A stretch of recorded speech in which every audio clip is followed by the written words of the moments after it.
I'm sure you'd like to shut out every opponent in the second half or the whole game, of course. But when you start putting a streak together in the second half, 3 games in a row where you haven't given up any points, can you sense, like, amongst your guys how much it means to them to kind of keep that going?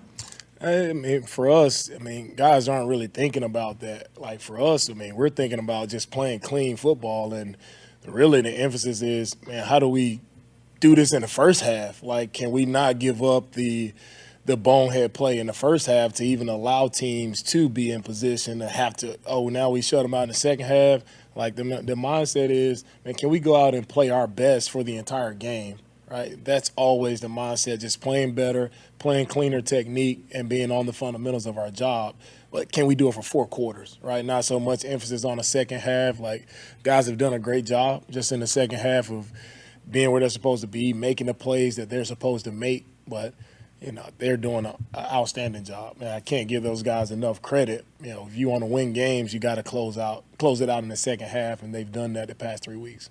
Sure, it's a combination of things, but is that second half success more adjustments or just guys, like you said, just seem to eliminate those mistakes? Yeah, it's all about the guys, right? It's all about the guys. Nothing, it's about them playing the game the right way, them being on their assignments and doing their jobs as best as they can do it. And that's what our guys have done, man. I'm proud of our guys, right?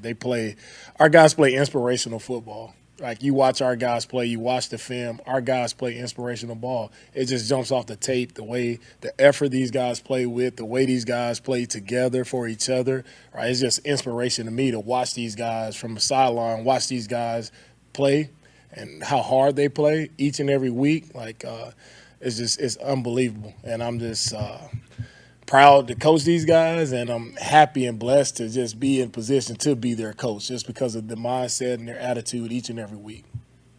Speaking of tackling, Charvarius Ward seemed to be leading the way in that regard. Sometimes that position isn't always associated with strong tackling, but how is he in that regard on the edge there? Yeah, Mooney, he had a really nice tackle, right, this last game versus Hopkins, but he's been solid.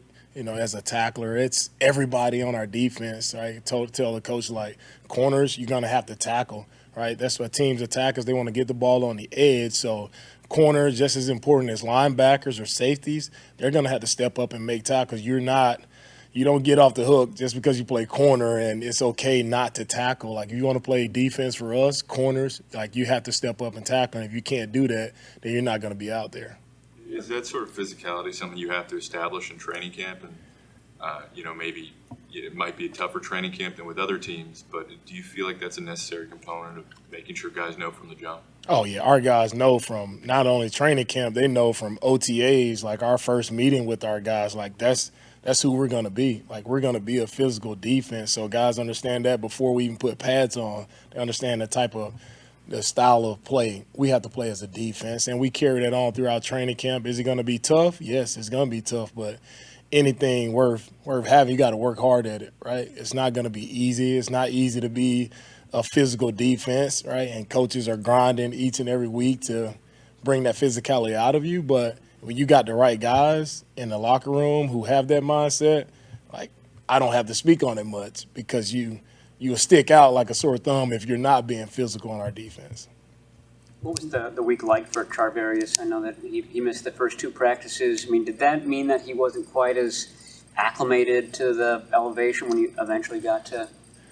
Yeah, I think that would be a better question suited for him. I'm not sure how he was feeling out there, but I know he didn't practice as much, but he still went out, and I can't say enough good things about Mooney and just the way he competed out there without having to practice or getting acclimated.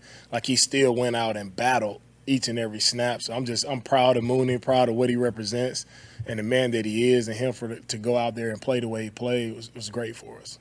Challenge does Taysom Hill present in terms of something that maybe you guys don't see very often, what he can bring?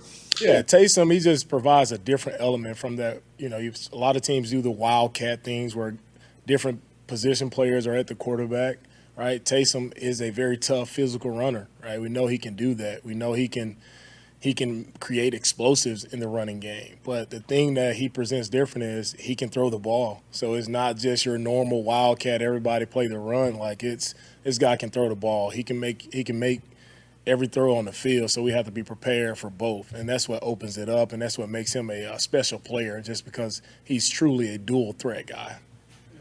Coaches don't necessarily consider Pro Football Focus to be the gospel, but over the last two games, somebody that charted it has the most pressures in the league over the last 2 weeks is Bosa with 14, Von Miller with 14, and Charles Omenihu with 14. I'm just curious if you could speak to the way Charles is playing. Yeah, Charles has done a really good job over the past couple of weeks. Sometimes those inside guys, sometimes it goes unnoticed, like how much presence they bring. And Charles, with the length that he has, I mean, he's able to utilize that length to really, make it tough on the quarterback. So Charles, he's done a great job. He's getting better each and every week. He is applying pressure to the quarterback. Bosa may get most of the attention because he, actually gets the quarterback down a lot more, and he's our best player, right, without a doubt. But Bosa can't do what he's able to do on the edge if it's not for it's Kevin Givens, it's Kerry Hyder, it's Charles, it's Drake, all those guys inside doing their job. That allows Bosa to excel on the outside. Go ahead. Okay, go ahead. I was just going to ask what your favorite Thanksgiving dish is. Oh, favorite Thanksgiving dish? Sweet potato pie. Sweet potato pie. Can't have a Thanksgiving without that. General manager was on the radio this morning, and he was talking about the defensive play, and said that after the Chargers game, he said that there was only one missed tackle, and that was as good as ever been done around here since he and Kyle had been here. Arizona game looked pretty similar in that regard. Just curious to your observations on the tackling and why it's been so good. I think the tackling is good just because of our guys and their mentality, right? We allow our guys just to go and shoot your gun. Nobody's hesitating, right? We're all swarming to the ball. Like, how many hats can we get to the ball? So we want all 11 guys just as fast as they can, right, shooting their gun. And for us, it doesn't matter. Even if you do miss a tackle, there should be 2 or 3 other guys coming to clean that guy up. So that's just our mentality in tackling. It's a swarm mentality where we want to get as many guys to the ball as possible. We want to make sure we're tracking the inside hip, being in proper leverage. But when you get there, it's no hesitating. It's no worried about missing. Like, we're never worried about missing a tackle. We're always shooting our guns to make it. Kyle was saying that on the film, you can see like all 11 guys in the frame, Yeah. and a lot of them. And if say there's only 8 one time, or does the 3 guys that don't make the frame, is it pointed out to them? No, it's not pointed out to those guys.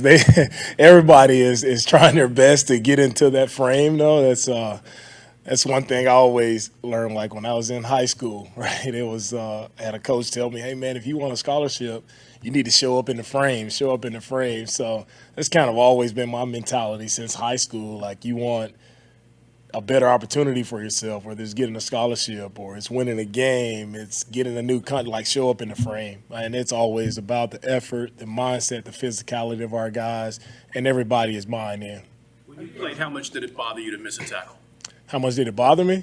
Oh, it bothers you a lot to miss a tackle because that's all you worry about. When you do miss, it just feels like this huge spotlight is on you, and it's like, everybody's looking at me, I missed. So, I like to take that away from guys. I like to take that mentality away from them, and you don't worry about missing. If you do miss, you don't worry about it. You got another brother coming to clean you up. So the spotlight's not on you, or it won't be on you for long because we got other guys coming.